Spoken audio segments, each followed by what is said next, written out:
साल 2020 जब भारत की महिला क्रिकेट टीम T20 विश्व कप के फाइनल में पहुंची, हर भारतीय फैंस खुश था। फाइनल मैच में मेलबर्न क्रिकेट ग्राउंड लगभग भर गया था। इस मैच को महिला खेलों के इतिहास में सबसे बड़े मुकाबलों में से एक माना गया, लेकिन अनफॉर्चुनेटली वर्ल्ड क्रिकेट की सबसे बेहतरीन महिला टीम ऑस्ट्रेलिया ने उन्हें बहुत ही बुरी तरीके से हराया। सच में यह दुखद था, लेकिन भारतीय प्रशंसकों ने यह सोचकर दिल थाम लिया कि ऑस्ट्रेलियंस को उनके घर में हराना एक तरह से नामुमकिन ही है। T20 विश्व कप के पहले 6 संस्करणों में टीम इंडिया 3 बार ग्रुप स्टेज से आगे नहीं बढ़ पाई थी। इसलिए सभी ने 2020 T20 विश्व कप के फाइनल में मिली इस हार को स्वीकार कर लिया। पर सभी को यह विश्वास था कि यह भारतीय महिला क्रिकेट के उदय की शुरुआत है। जल्द ही भारतीय महिला क्रिकेट टीम अपने सभी रुकावटों को पार कर लेगी और जैसे मेंस टीम ने क्रिकेट पर राज किया है, वैसे ही यह टीम भी विश्व क्रिकेट की शिरोमणि बनेगी। खैर, 2024 T20 विश्व कप भी आ गया। 4 साल बीत गए, पर हालात अब भी वैसे ही हैं। भारतीय महिला क्रिकेट टीम अब भी वही गलतियां दोहरा रही है और यह सिलसिला है कि टूटने का नाम नहीं ले रहा है। इस बार भी हरमनप्रीत कौर की टीम T20 विश्व कप 2024 के ग्रुप चरण से ही बाहर हो गई। कहानी वही रही। उन्होंने उन टीमों को हराया जिनसे जीत की उम्मीद थी, जैसे कि श्रीलंका और पाकिस्तान, लेकिन न्यूजीलैंड और ऑस्ट्रेलिया जैसी चुनौतीपूर्ण टीमों के सामने उनका संघर्ष नहीं चला। टीमें कभी कभी खराब खेलती हैं और हारती भी हैं, लेकिन उस हार से सीखकर आगे बढ़ना ही प्लेयर्स को डिफाइन करता है। पर इस भारतीय टीम में ऐसा कुछ दिखता ही नहीं है। T20 विश्व कप से पहले हरमनप्रीत का दावा था कि यह भारत की सबसे मजबूत टीम है, लेकिन यह मैदान पर तो नहीं दिखा। कोच अमूल मुजुमदार ने भी कहा था कि नंबर 3 की समस्या हल हो गई है, लेकिन टूर्नामेंट में इसका कोई संकेत नहीं मिला।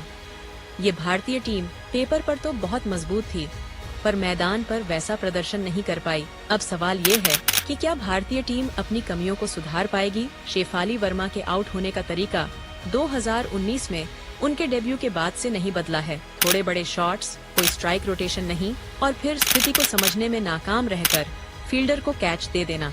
दूसरी तरफ वाइस कैप्टन स्मृति मंधाना, जिनको कि अब खेलते खेलते 1 दशक से ज्यादा हो गया है, फिर भी ऑस्ट्रेलिया के खिलाफ वो बिल्कुल असहज नजर आती हैं। उन्होंने ऐसे खेलना शुरू किया जैसे भारत को 80 रन बनाने हैं, 152 नहीं। वो 2 ओवर खेलकर सिर्फ 6 रन बना पाई और फिर सोफी मोलिनक्स की गेंद पर LBW हो गयी। इतना अनुभव होने का क्या फायदा जब आप चेज कैसे करना है इसके बारे में नहीं जानते। हरमनप्रीत कौर की 47 बॉल पर 54 रन की पारी के कारण इसे करीबी मैच कहा गया, लेकिन टीम इंडिया चेस के तीसरे ओवर के बाद से ही पीछे थी। अधिकांश ब्लेम हरमनप्रीत पर आया। वो मैच की इकलौती हाफ सेंचुरी बनाने वाली खिलाड़ी थीं, लेकिन 25 गेंदों का सामना करने के बाद उन्होंने केवल 19 रन बनाए थे। अगर हरमनप्रीत 100 के स्ट्राइक रेट से भी बल्लेबाजी कर रही होती तो रन चेज शायद इतना करीब नहीं आता। हालांकि सबसे बड़ी गलती अंत में हुई। मैच के आखिरी ओवर में उन्होंने तय किया कि 13 रनों की जरूरत के साथ 3 गेंदें बची हैं, तो श्रेयांका पाटिल को स्ट्राइक लेनी चाहिए। भारत शायद जीत नहीं पाता, लेकिन उन्होंने जो थोड़ा सा मौका था उसे भी छीन लिया। आज के क्रिकेट में सिर्फ स्किल्स का होना ही काफी नहीं है। पिछले कुछ सालों में क्रिकेट का परिदृश्य इतनी तेजी से बदला है और ऐसा लगता है कि टीम इंडिया फिटनेस और फील्डिंग में अन्य देशों से पीछे रह गई है। दुबई और शारजाह में ऐसे हालात थे कि बाउंड्री नहीं मिल रहे थे, इसलिए न्यूजीलैंड और ऑस्ट्रेलिया जैसी टीमें रन बनाने के लिए अपनी जान लगा रही थीं। इस टीम के लिए विकेट के बीच रन बनाना एक बड़ी समस्या है। ऋचा घोष और दीप्ति शर्मा इसमें सबसे ज्यादा संघर्ष करती हैं। ऋचा तो ऑस्ट्रेलिया के खिलाफ अपने आप को रन आउट करा बैठी। कैचिंग और फील्डिंग की स्थिति और भी दयनीय लगती है। पिछले 2 सालों में लगभग हर हारे हुए मैच में 2-3 कैच ड्रॉप हुए हैं और मिसफील्ड इतने आम हो गए हैं कि अब उन्हें नोटिस नहीं किया जाता। विकेट कीपर से लेकर कप्तान तक सभी आसान कैच ड्रॉप कर रहे हैं।